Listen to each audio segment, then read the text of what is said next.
और कनी मनी दुखो भेलै से हमर दोस्त सबके मतलब कम नंबर एलै बस।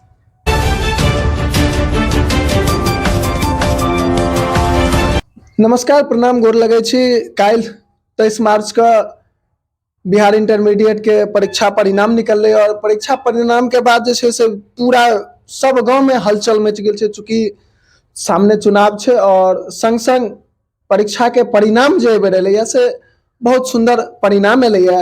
और एखन हमरा सबके बीच में हम सब विभिन्न जगह पर में जा के जिनकर 400 से अधिक अंक छनि हुनका संग बातचीत कर रहल छी।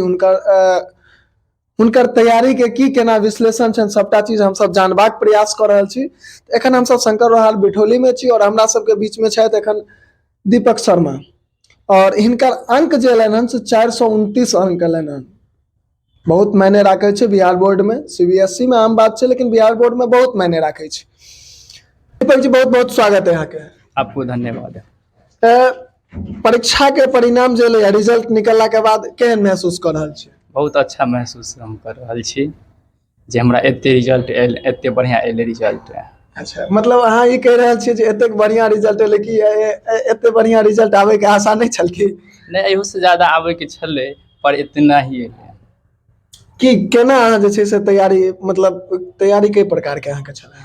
तैयारी बहुत बढ़िया छले। कोचिंग के बाद 5 घंटा घर पर पढ़े छलिए। कौन जगह कोचिंग पढ़ैत रहिए? गुरुदेवा इंस्टीट्यूट ऑफ लर्निंग और कॉमर्स जोन सुभाष सर। अच्छा, कोचिंग पर में कई प्रकार के तैयारी होइत रहे? बहुत बढ़िया।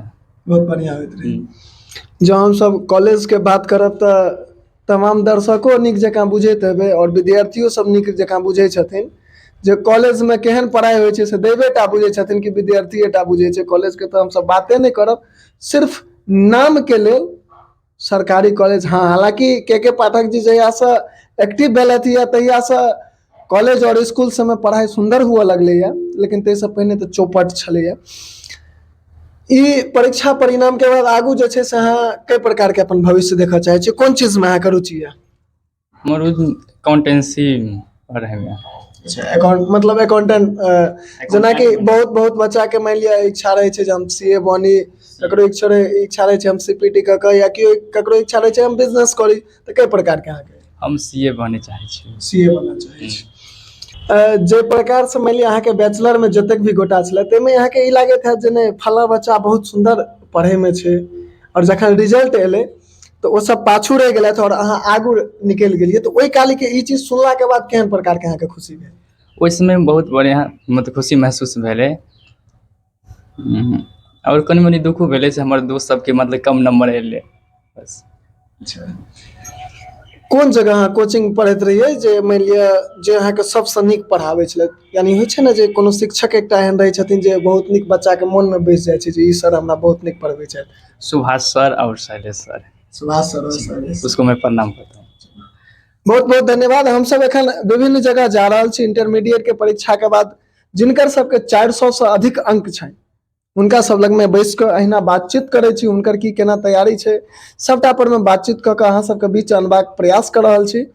यदि अहूँ सबके नजर में 400 से अधिक अंक वाला कोनो बच्चा छथि, उनकर परिणाम एलनि या 400 से अधिक अंक एलनि या, तो अहाँ के स्क्रीन पर में हमर नंबर देल या, ए पर में तुरंत संपर्क करी। हम सब हुनको लग में पहुंचब, हुनका संग बातचीत करब और संग संग एकटा छोट सी निवेदन करब जे गोटा यूट्यूब के माध्यम से देख रहल छी वो यूट्यूब चैनल के सब्सक्राइब कर लिया, और जे गोटा फेसबुक के माध्यम से देख रहल छी वो फेसबुक पेज के फॉलो कर लिया और वीडियो के अधिक से अधिक शेयर कर लिया, ताकि एहि पर एहन एहन बच्चा सबके जे छै ना से अपना अंदर उत्साह जागे। आई 429 आनलखिन या काल्हि खुना भ सकै छै ग्रेजुएशन के रिजल्ट में छै से 499 आननाइ कोनो बड़का बात नहीं छै, आदमीए आनै छै तो 499 आनथिन।